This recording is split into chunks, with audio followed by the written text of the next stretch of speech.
Welcome, AFL fans, to round 4 of the 2016 season. And it gets underway on Friday night with West Coast playing Richmond in Perth. This is just what the Tigers needed, to get away from all the close scrutiny in Melbourne and head west, where nobody knows them or cares. An abysmal start to the season so far will see them suffering another defeat to make them 1-3. The Eagles are looking good, except when they play Hawthorn, and they'll be hard to beat at home. So it's West Coast by 22.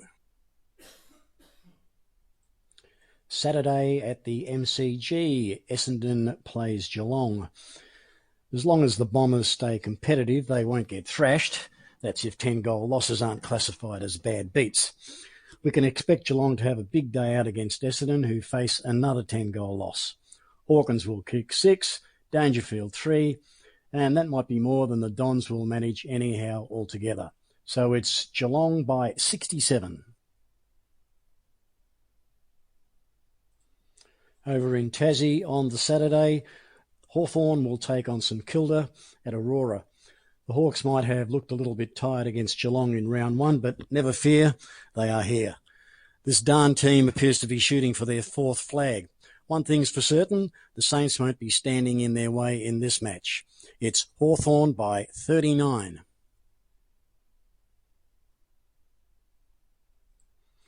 In sunny Queensland at the Gabba, the Lions will be playing the Gold Coast Suns. It took the Suns a while to overcome the Blues last week, and with the game at the Gabba, they don't want to be letting Brisbane stick too close throughout the match. Early wins for Gold Coast can set up a year of finals, so beating their neighbours gives them a 4-zip start and a maintained lofty top 8 position. The tip is Gold Coast by 31. Our next game is the Carlton Blues versus the Bulldogs at Etihad Stadium. All the news this week has been about Robert Murphy, who had a season-ending knee injury with a minute to play. The pain he is feeling will be nothing compared to the hurt if the Doggies make the grand final. That said, you can bet they will beat Carlton to stay on track for finals. The Blues are a lot more competitive so far this year, but it's the Western Bulldogs by 41. And over in Adelaide, we will see the Adelaide Crows take on the Sydney Swans. This would have to be the game of the round, and the Crows are looking at putting a stop to a splendid Sydney Swans side who look to be in a premiership mood so far.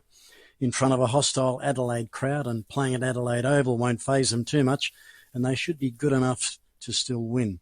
This might be their closest game so far this season, but it's still Sydney by 10.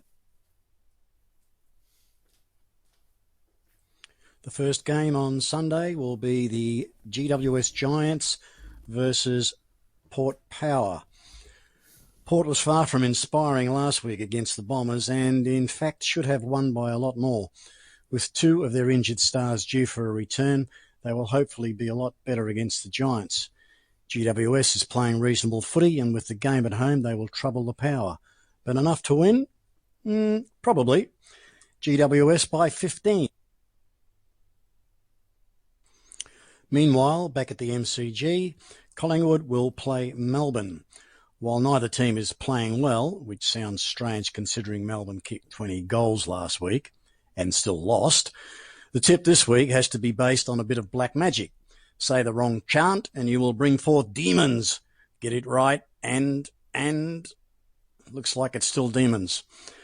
Melbourne by 13. To finish off round 4, North Melbourne will play the Fremantle Dockers on Sunday at Etihad. It's a strange thing for a coach to say that their pre-season preparation was all wrong, and this has contributed to their poor season start. At what point will Fremantle step up and play the game we all know they can? They play the Kangaroos this week, and it's not looking good for a Dockers tip. We all know they will eventually win, but will that happen this weekend? I don't think so. It's North Melbourne by 25. Let's review the selections for round 4. West Coast, Geelong, Hawthorn, Gold Coast, Bulldogs, Sydney, Giants, Melbourne, and North Melbourne. And how did we go for the last week? We got 7 out of 9.